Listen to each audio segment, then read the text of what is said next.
Which of the following is the recommended procedure when loading students at school?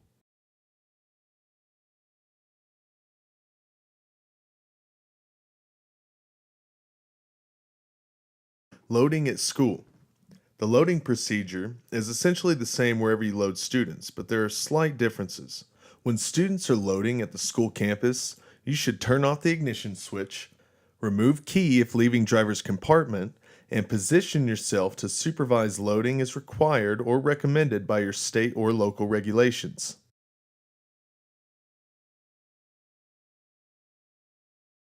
If students must cross the street when they get off the bus, which statement is true?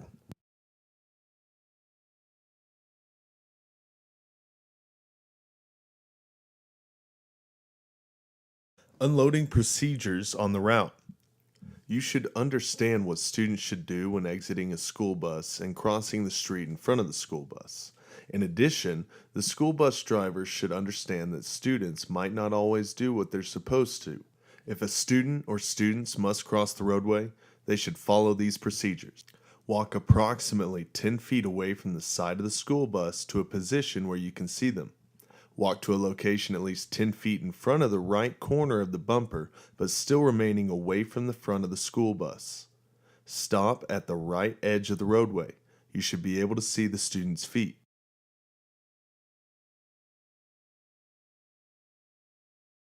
When students reach the edge of the roadway, they should stop and look in all directions, make sure the roadway is clear and is safe. Check to see if the red flashing lamps on the bus are still flashing. Wait for the signal before crossing the road.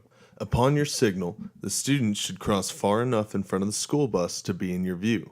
Walk to the left edge of the school bus, stop, and look again for your signal to continue to cross the roadway. Look for traffic in both directions, making sure roadway is clear. Proceed across the roadway, continuing to look in all directions.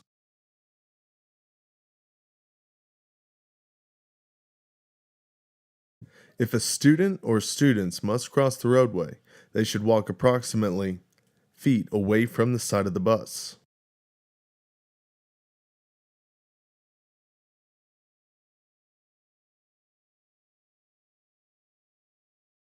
Unloading procedures on the route. Perform a safe stop at designated unloading areas. Have the students remain seated until told to exit. Check all the mirrors. Count the number of students while unloading to confirm the location of all students before pulling away from the stop. Tell students to exit the bus and walk at least 10 feet away from the side of the bus to a position where the driver can plainly see all students. Check all mirrors again, make sure no students are around, and returning to the bus. If you cannot account for a student outside the bus, secure the bus and check around and underneath the bus. When all students are accounted for, prepare to leave by closing the door, engaging the transmission, releasing the parking brake, turning off alternating flashing red lamps, turning on left turn signal, allowing congested traffic to disperse, and checking all mirrors again. When it is safe, move the bus, enter the traffic flow, and continue the route. Unloading procedures.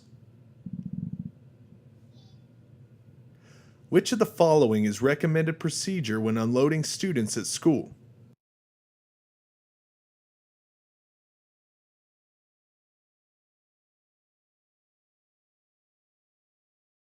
Unloading procedures at school. State and local laws and regulations regarding unloading students at schools, particularly in situations where such activities take place in the school parking lot or other locations that's off traveled roadway, are often different than unloading along the school bus route.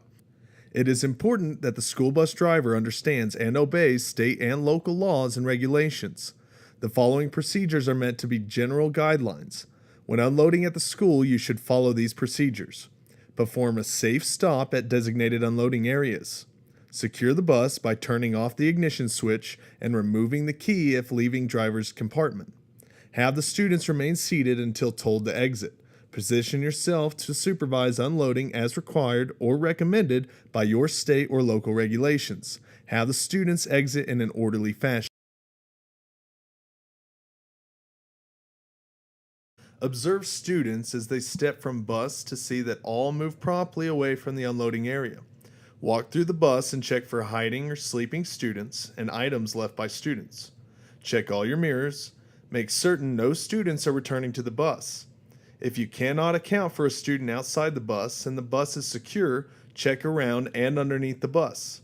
When all students are accounted for, prepare to leave by closing the door, fastening the safety belt, starting the engine, engaging the transmission, releasing the parking brake, turning off alternating flashing red lamps, turning on left turn signal, allowing congested traffic to disperse, checking all mirrors again. When it's safe, pull away from the unloading area.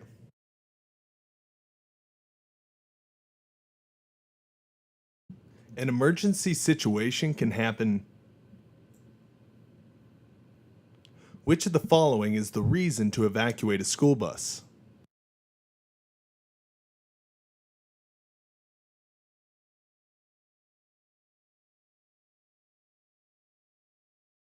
Emergency exit and evacuation. An emergency situation can happen to anyone, anytime, anywhere. It could be a crash, a stalled school bus on a railroad highway crossing or in a high speed intersection, an electrical fire in the engine compartment, a medical emergency to a student on the school bus, etc. Knowing what to do in an emergency before, during, and after an evacuation can mean the difference between life and death.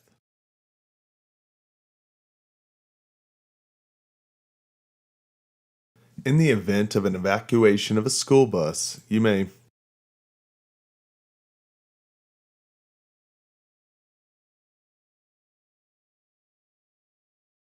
evacuation procedures. Be prepared and plan ahead. When possible, assign two responsible older student assistants to each emergency exit. Teach them how to assist the other students off the bus, and assign another student assistant to lead the students to a safe place after evacuation. However, you must recognize that there may not be older responsible students on the bus at the time of the emergency.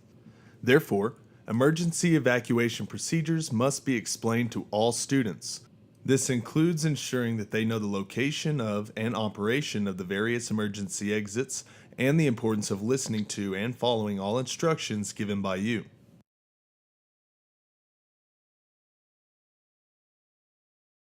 After deciding the type of an evacuation that's necessary, the next step you must take is: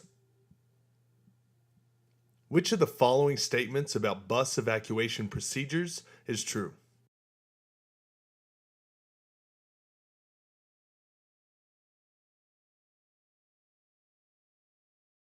General procedures. Determine if evacuation is in the best interests of safety. Determine the best type of evacuation: front, rear, or side door evacuation, or some combination of doors. Roof or window evacuation. Secure the bus by placing transmission in park, or if there's no shift point, in neutral. Setting parking brakes. Shutting off the engine. Removing ignition key. Activating the hazard warning lamps. If time allows, notify dispatch office of evacuation location, conditions, and type of assistance needed. Dangle the radio microphone or telephone out of the driver's window for later use if operable.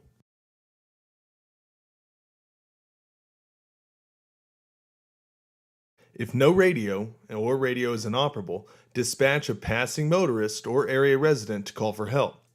As a last resort, dispatch two older responsible students to go for help. Order the evacuation. Evacuate students from the bus. Do not move a student who you believe may have suffered a neck or spinal injury unless his or her life is in immediate danger. Special procedures must be used to move neck spinal injury victims to prevent further injury. Direct a student assistant to lead students to the nearest safe place.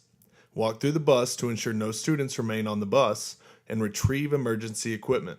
Join the waiting students and account for all students and check for their safety. Protect the scene and set out emergency warning devices as necessary and appropriate.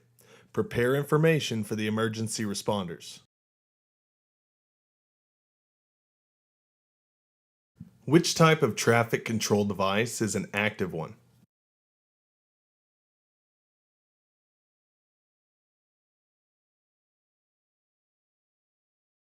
Railroad highway crossings. The types of crossings. First, we have the passive crossings. This type of crossings does not have any type of traffic control device. You must stop at these crossings and follow proper procedures. However, the decision to proceed rests entirely in your hands. Passive crossing requires you to recognize the crossing, search for any train using the tracks, and decide if there is sufficient clear space to cross safely. Passive crossings have yellow circular advance warning signs, pavement markings, and crossbucks to assist you in recognizing a crossing. Next is active crossing. This type of crossing has a traffic control device installed at the crossing to regulate traffic. These active devices can include flashing red lights with bells, and flashing red lights with bells and gates. If you're at a railroad crossing that you feel is malfunctioning,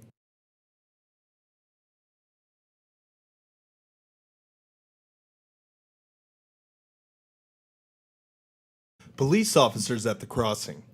If a police officer is at the crossing, obey the directions. If there is no police officer and you believe the signal is malfunctioning, contact your dispatcher to report the situation and ask for instructions on how to proceed.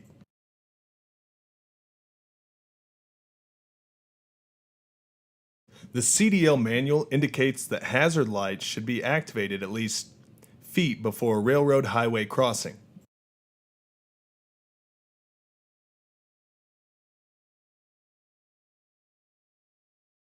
Approaching the crossing. Slow down, including shifting to a lower gear in a manual transmission bus, and test your brakes. Activate the hazard lamps approximately 200 feet before the crossing. Make sure your intentions are known. Scan your surroundings and check for traffic behind you. Stay to the right of the roadway if possible, and choose an escape route in the event of a brake failure or problems behind you.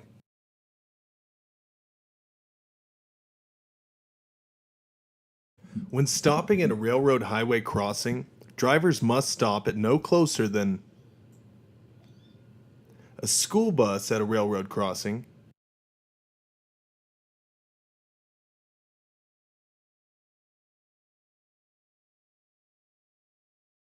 at the crossing. Stop no closer than 15 feet and no farther than 50 feet from the nearest rail, where you can have the best view of the tracks. Place the transmission in park, or if there is no park, shift point in neutral and press down on the service brake or set the parking brakes. Turn off all radios and noisy equipment and silence the passengers. Open the service door and driver's window. Look and listen for an approaching train.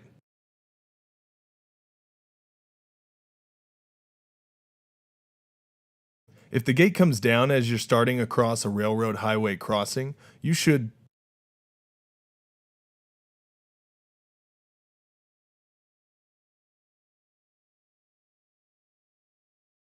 crossing the track. Check the crossing signals again before proceeding. At a multiple track crossing, stop only before the first set of tracks. When you're sure that no train is approaching on any track, proceed across all of the tracks until you've completely cleared them. Cross the tracks in a low gear and do not change gears while crossing. If the gate comes down after you've started to cross, drive through it even if it means you will break the gate.